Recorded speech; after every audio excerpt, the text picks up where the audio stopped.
ओम नमो भगवते वासुदेवाय। ओम नमः शिवाय। जय श्री हरि, जय माता लक्ष्मी, जय गंगा मैया। हे देवाधिदेव महादेव, हे जगत पालनहार श्री हरि विष्णु, हे माँ लक्ष्मी, हे सूर्यदेव, हे गंगा मैया, आप सबकी कृपा से आज हम पौष मास की पावन कथा अध्याय 19 का श्रवण और वाचन करने जा रहे हैं। हे प्रभु, जैसे गूंगे को गुड़ का स्वाद नहीं बताया जा सकता, वैसे ही आपकी महिमा का पूर्ण वर्णन संभव नहीं है। फिर भी अपनी अल्प बुद्धि से, अपने शुद्ध भाव से हम यह कथा प्रारंभ कर रहे हैं। यदि इस कथा में कोई त्रुटि हो, कोई शब्द की कमी हो, तो हे प्रभु उसे क्षमा करना और कथा का पूर्ण फल प्रदान करना। अब हम पौष मास में हाथ में कथा अध्याय 19 का वाचन प्रारंभ करते हैं। प्राचीन काल की बात है। उत्तर भारत के एक छोटी सी गांव में धर्मदत्त नाम का एक गरीब किंतु अत्यंत धर्मपरायण व्यक्ति रहता था।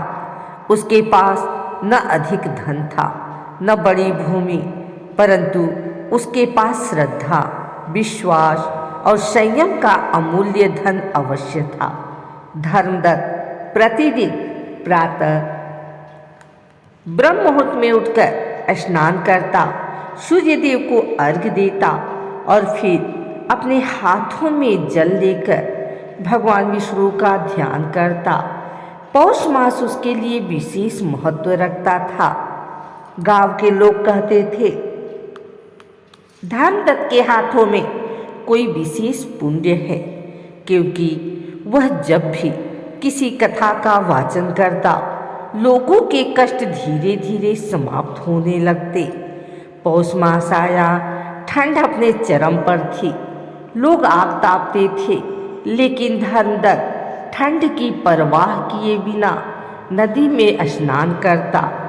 एक दिन गांव के कुछ लोग उसके पास आए और बोले, धर्मदत्त, इस पौष मास में तू हमें कोई विशेष कथा सुना, हमारे जीवन में दुख बहुत बढ़ गए हैं। धर्मदत्त ने कहा, कथा तभी फल देती है जब उसे हाथ में लेकर सच्चे मन से बोला जाए।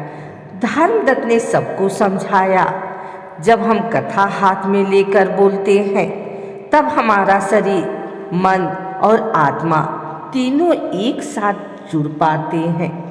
उसने अपने दाहिने हाथ में जल लिया, बाएं हाथ में तुलसी रखी और कथा प्रारंभ की।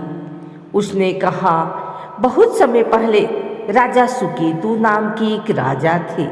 वे बड़े धर्मात्मा थे, परंतु संतानहीन थे।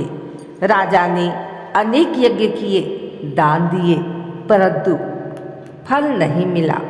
एक दिन वे स्वप्न में भगवान विष्णु के दर्शन हुए और कहा, हे राजन, पौष मास में हाथ में कथा का वाचन करो, बिना आलस्य, बिना अहंकार। राजा ने ऐसा ही किया। पौष मास के हर रविवार राजा नदी में स्नान करते, हाथ में जल लेकर कथा का वाचन करते। उन्होंने न तो गर्म वस्त्र छोड़े, न भोजन का दिखावा किया, बस एक समय फलाहार और कथा का वाचन। कुछ ही समय में राजा के जीवन में परिवर्तन होने लगा। राज्य में वर्षा समय पर होने लगी, रोग कम होने लगे और कुछ समय बाद रानी गर्भवती हुई। संपूर्ण राज्य में आनंद छा गया। रानी ने एक तेजस्वी पुत्र को जन्म दिया। उसका नाम रखा गया पौष कुमार। बालक बड़ा होकर धर्म, सत्य और सेवा का प्रतीक बना। कथा सुनाकर धर्मदत्त बोला, हे ग्रामवासियों, पौष मास की कथा केवल सुनने से नहीं, बल्कि हाथ में लेकर श्रद्धा से बोलने से फल देती है। धर्मदत्त ने कहा, जो स्त्री पौष मास में हाथ में कथा बोलती है उसे अखंड सौभाग्य प्राप्त होता है, संतान सुख मिलता है, घर में लक्ष्मी का वास होता है। जो निर्धन इस कथा को बोलता है उसके जीवन में धीरे धीरे दरिद्रता दूर होती है।